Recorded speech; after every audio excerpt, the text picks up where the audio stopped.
해운대 구청장 수성과 탈환을 놓고 선거전이 갈수록 뜨거워지고 있습니다. 국민의힘에서는 7명의 후보가 치열한 경쟁을 벌이고 있는데요. 오늘은 어제에 이어 3명의 후보를 소개합니다. 지난 12일 밤 10시쯤 음주운전으로 추정되는 교통사고로 중학생이 숨지는 사고가 발생했습니다. 경찰은 음주 측정을 거부한 30대 운전자에 대해 구속영장을 신청할 방침입니다. 도로를 달리던 트레일러가 옆으로 넘어져 50대 운전자가 다치는 사고가 발생했습니다. 다행히 사고 당시 주변에 다른 차량이 없어 2차 사고로 이어지지는 않았습니다. 부산 지역 1일 코로나 확진자가 일주일 연속 10,000대 아래를 유지하고 있습니다. 확진자가 줄면서 중증 환자도 감소하고 있습니다.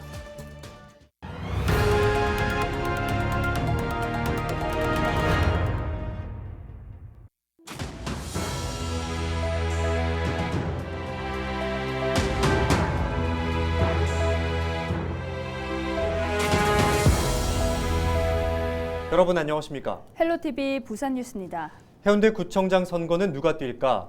더불어민주당 홍순원 현 해운대구청장이 수성할지 아니면 보수 진영에서 탈환할 수 있을지 선거전이 갈수록 뜨거워지고 있습니다. 해운대구청장 선거전을 치를 후보, 지난 시간에 이어 오늘은 국민의힘 2명과 국민의당 1명의 예비 후보를 소개합니다. 차선영 기자입니다.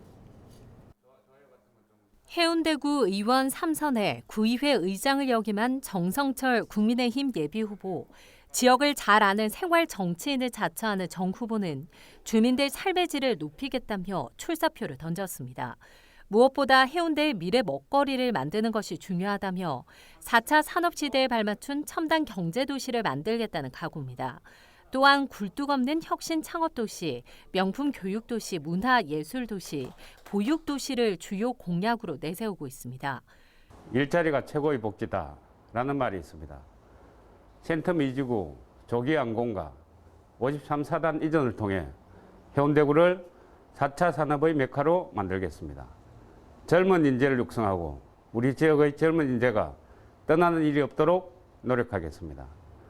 해운대 구민의 일자리를 만드는 구청장이 되겠습니다. 주민들에게 소소한 웃음을 드리는 구청장이 되겠습니다. 전 부산시의원 출신인 최준식 국민의힘 예비후보도 선거사무소 문을 열고 선거전에 뛰어들었습니다. 최근 부산시 도시계획에 포함된 53사단 이전을 제일 공약으로 하고 있습니다. 53사단을 다른 곳으로 옮기고 그 자리에 기업을 유치해 새로운 산업을 육성함으로써 해운대를 혁신하겠다는 겁니다. 53사단 이전으로 용적률 제한을 푼다면 고밀도 개발이 가능해지는 만큼 해운대 제도약의 기회를 만들 수 있을 것이라고 밝혔습니다. 저는 시의원 재직 당시 해운대 구민의 교통비용 부담을 덜어드리기 위해 가진 노력을 다하였습니다. 그 결과 강원대교 통행료 출퇴근 시간 50% 감민이라는 큰 성과를 거두었으며 만성적자에 허덕이는 공기업인 아시아 칸츄리 클럽의 비리를 척결해 경영 정상화를 이뤄냈습니다. 이러한 의정활동 경험을 바탕으로 해운대구의 행정을 혁신하겠으며 해운대 발전을 위한 구정을 펼치겠습니다. 국민의당 최영곤 전 구의원도 선거전에 합류했습니다.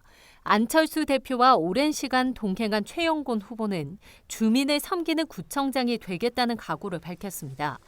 특히 해운대구의 교통난 해소가 시급하다며 교통 문제를 최우선 해결 과제로 꼽았습니다. 최 후보는 국민의당과 국민의힘 간 합당이 추진된다면 국민의힘 후보와 내부 경쟁할 것으로 보입니다. 정치를 시작한 것이 안철수 대표와 같이 했습니다. 그래서 10년이 됐습니다. 안철수 대표의 상징이 무엇이겠습니까? 깨끗한 정치, 정직한 정치, 유능한 정치 아니겠습니까? 제가 10년 동안 안철수의 그 정치 가치를 그대로 물려받은 제일 가까운 사람이다. 저도 똑같은 사람이다. 그런 구정을 펼쳐보겠다 하는 그런 생각입니다. 지역 내 높은 인지도를 바탕으로 본선으로 직행한 홍순원 해운대구청장. 이르면 다음 주 사전 적합도 조사와 주민 여론조사를 통해 보수 진영 후보가 최종 확정되면 본 경기의 열전이 막을 올리게 됩니다. 헬로티비 뉴스 차선영입니다. 지난 12일 밤 10시쯤 음주운전으로 추정되는 교통사고로 중학생이 숨지는 사고가 발생했습니다.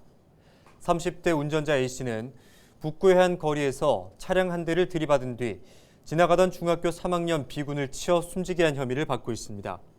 중학생인 B군은 학원에 갔다 집으로 돌아가던 중인 것으로 알려지고 있습니다. A씨는 음주 측정을 거부했고 경찰은 A씨를 현행범으로 긴급 체포했습니다. 북부경찰서는 A씨를 상대로 정확한 사고 경위를 조사하고 있습니다. 또한 경찰은 A씨에 대해 구속영장을 신청할 예정입니다. 13일 낮 12시쯤 남구 용당동의 한 도로를 달리던 트레일러가 전복됐습니다. 이 사고로 트레일러 운전자 50대 A씨가 가벼운 부상을 입었습니다. 또 4차선 가운데 2개 차로의 차량 통행이 일시 중단돼 시민들이 큰 불편을 겪었습니다. 경찰은 우회전하던 중 도로와 인도를 구분하는 연석에 올라서면서 중심을 잃고 전복된 것으로 보고 정확한 사고 경위를 조사하고 있습니다. 지난 7일 오후 8시쯤 계곡살인 용의자로 공개 수배된 이은혜와 조현수를 봤다는 신고가 112에 접수됐습니다. 신고를 받은 경찰은 금사동의 한 식당에 있던 남녀 중 30대 A씨를 붙잡아 신원조사를 한 결과 조현수는 아닌 것으로 확인했습니다. 하지만 전자금융거래법 위반 혐의로 지명수배된 것으로 나타나 A씨를 현장에서 검거했습니다. 경찰은 A씨를 관할인 경기 고양경찰서로 인계했습니다.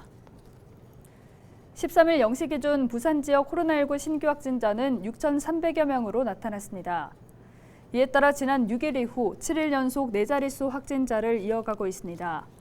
또 지난달 16일 일일 확진자는 4만 2천여 명으로 정점을 찍은 뒤 감소세가 이어지고 있습니다.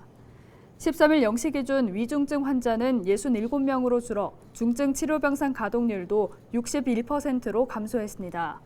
재택치료 확진자도 4만 8천여 명으로 감소했고 이 가운데 집중관리군은 7천 명입니다.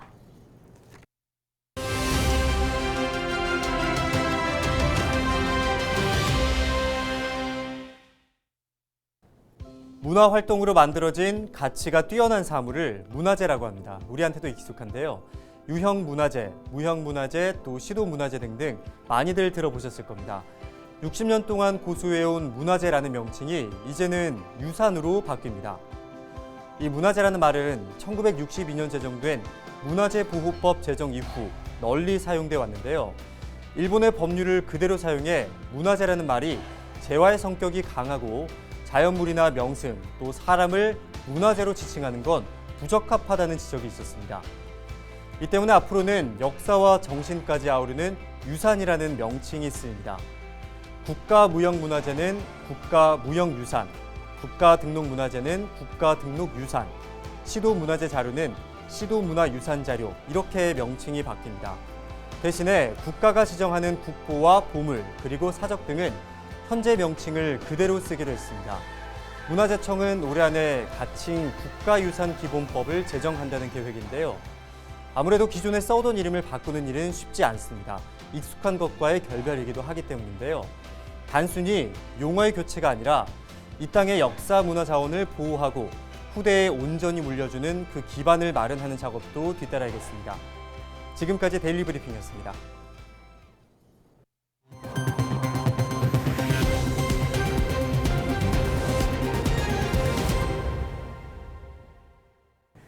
신재생 에너지 사업의 일환으로 전국 곳곳에서 풍력발전소 건립이 추진되고 있지만 사업 대상 지역에서는 적지 않은 진통이 이어지고 있습니다.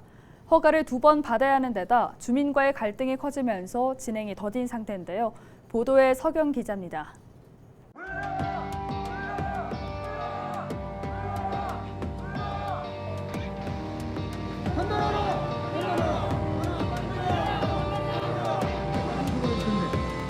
풍력 발전기의 소음, 저주파가 우리의 심장과 뇌를 뚫고 육신을 피폐하게 만들 것이다. 실질적 이해 당사자인 어민은 완전 배제하고 사업자 대상 해역과 수십 킬로 떨어진 지역의 주민 대표로 할 수 있는 사람들을 구성됐다.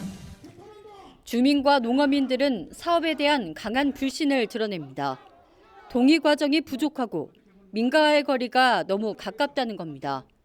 신재생 에너지 사업의 필요성은 공감하지만 이격거리는 양보할 수 없다는 입장입니다. 사업 대상지와 민가와의 거리는 지자체 조례에 따라 결정되고 있는데 최소 800m에서 최대 2km로 제각각인 실정입니다. 풍력발전 사업자들도 고충을 호소합니다. 허가를 2번 받아야 하기 때문입니다. 3메가와트 이상 규모의 풍력발전 사업은 먼저 산업통상자원부에 허가를 받고 이후에 지자체에서 개발행위 허가를 받아야 최종적으로 사업을 추진할 수 있습니다. 하지만 주민과의 갈등에 부딪혀 지자체 최종 허가가 무산되거나 지연되는 상황입니다. 실제로 전남 22개 시군 가운데 풍력발전 사업이 추진되는 지역은 모두 15곳. 영광과 신안을 비롯해 97개 업체에 1차 허가가 났지만 풍력발전기 설치를 끝낸 곳은 18곳에 불과합니다. 전체 17.5% 수준입니다. 전문가들은 신재생 에너지 사업이 주민에게 도움이 될 방안을 고민해야 한다고 말합니다. 너무 초기에 나쁜 이미지로 안 좋게 들어온 거예요. 재생가능 에너지가 지역사회에 들어왔을 때 우리가 이 유럽처럼 이 농업과 에너지를 동시에 생산하면서 갈 수 있는 가능성이 있어요. 물론 첫 단추는 잘못 깨졌지만 그러면 이 가능성을 어떻게 만들어 갈 것인가에 대해서는 상호의 노력이 필요하다. 주민과 농어민, 사업자 모두의 공감대가 형성돼야 마침내 첫발을 뗄 수 있는 신재생 에너지 사업. 2050 탄소 중립 정책의 성패는 소통과 이해의 과정에 달렸습니다. 헬로티비 뉴스 서경입니다. 13일 김진영 국민의힘 해운대구청장 예비후보가 해운대 당협위원장들의 불공정한 공천 개입을 비판했습니다. 김진영 후보는 구청장 예비후보가 아닌 국민의힘 부산시당 대변인 윤석열 국민캠프 부산선대위 전 대변인으로 공정과 상식을 지키기 위해 나섰다고 밝혔습니다. 이 자리에서 김 예비후보는 해운대갑 지역 국회의원이 특정 예비후보 캠프를 찾아 공개 지지했다며 경선에 부당한 개입이라고 주장했습니다. 또 해운대을 국회의원도 특정 후보를 지지하며 구청장 후보로 접수한 예비후보를 시의원 후보로 전환 배치했다는 언론 보도를 소개하기도 했습니다. 이에 부당한 공천 개입과 줄 세우기, 사천을 거부하고 능력 있는 청년들이 꿈을 펼칠 수 있는 국민의힘을 만들기 위해 용기를 냈다고 덧붙였습니다. 한편 일부 해운대구청장 국민의힘 예비후보들은 말을 아끼면서도 시공천관리위원회의 절차에 따라 선거 과정에 참여하겠다는 입장을 밝혔습니다. 부산 경남 미래정책이 13일 기자회견을 열고 거북이 선거구 획정방지법을 만들자고 제안했습니다. 미래정책은 국회가 이번 지방선거를 위해 합의한 것이 인구 시점을 정한 것 하나뿐이라며 2006년 지방선거 이후 최악의 선거구 획정 지연 사태가 벌어지고 있다고 비판했습니다. 그러면서 향후 선거구 획정이 지연되는 것을 막기 위해 선거구 획정과 의원 총정수 결정권을 중앙선관위로 이관하는 등 법령을 개정할 것을 촉구했습니다. 국토교통부 사전타당성 조사 용역에서 가덕 신공항 완공 시기가 2035년으로 설정된 사실이 알려지면서 불경 시민사회가 반발하고 나섰습니다. 불경 6개 시민단체는 13일 가덕 신공항 2029년 준공 목표를 사수할 것이라고 밝혔습니다. 단체는 가덕 신공항 완공이 지연될 경우 2030 부산 엑스포 유치가 물거품이 될 것이라며 국토부가 대안을 찾아야 한다고 강조했습니다. 네, 올해 전국 첫 중증 열성 혈소판 감소증 증후군 환자가 부산 지역에서 발생했습니다. 부산시에 따르면 환자는 해운대구에 거주하는 60대 남성으로 증상이 나타나기 5일 전부터 경남 거제시 소재 주말 농장에서 야외 활동을 했고 4월 11일 보건환경연구원에서 검사한 결과 중증 열성 혈소판 감소 증후군 환자로 판정됐습니다. 중증 열성 혈소판 감소 증후군은 4월과 11월 사이 SFTS 바이러스에 감염된 참진드기가 사람을 물어 감염되고 초기에는 3일에서 10일간 고열과 함께 혈소판과 백혈구 감소와 구역과 구토, 설사 등 소화기계 증상이 나타납니다. 국내에서는 2013년 첫 SFTS 환자가 보고됐고 부산에서는 최근 5년간 12명이 발생했으며 이 중 3명이 사망해 치명률은 25%입니다. 부산, 울산, 경남 특별연합 귀야간이 13일 부산시의회 임시회를 통과했습니다. 부울경 특별연합 귀야간은 특별연합의 조직과 사무, 조례규칙 제정권 등의 근거가 되는 규약입니다. 3개 지자체 모두 규약이 가결되면 행정안전부의 승인 고시 절차를 거쳐 부울경 특별연합이 공식 출범하게 됩니다.